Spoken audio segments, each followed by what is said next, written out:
Are you frustrated because no matter how low you drop your calories, you can't seem to lose weight? If that's the case, this video is for you. My name's Alex Wallace from Wallace Training Systems, and I'm going to give you 2 reasons why your low-calorie diet may be inhibiting your weight loss.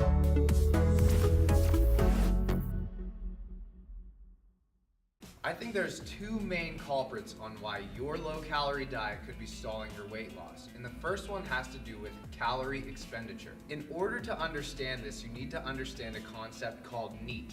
It stands for non-exercise activity thermogenesis. That includes picking things up, standing instead of sitting, and just moving around in general, just the calories you burn through your daily activity. I find sometimes when people lower their calories too much, their non-exercise activity thermogenesis, their NEAT goes down. I can think of a real life example of somebody who used to work with me.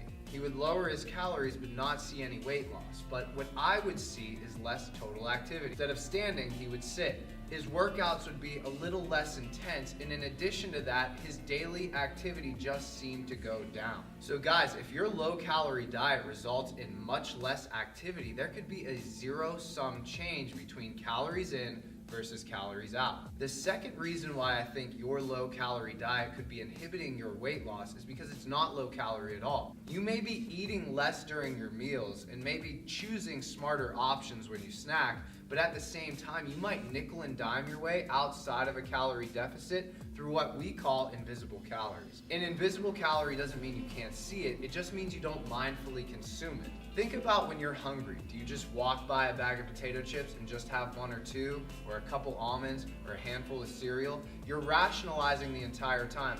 Oh, what's 4 almonds gonna do to my diet? And in the short run, you're right. Those couple of almonds or a couple of Cheerios, whatever it is, probably isn't enough to push you outside of a calorie deficit. However, if you constantly do that, if you're constantly nickel and diming your way out of a calorie deficit with invisible calories, then your low-calorie diet isn't low-calorie at all. You may have been better off just eating slightly more at your meals and during your snacks and not just grazing throughout the day to maintain a calorie deficit. So guys, those are the 2 main culprits why I think your low-calorie diet could be actually inhibiting your weight loss. If you like the video, don't forget to like the video. If you're interested in seeing more, make sure you subscribe.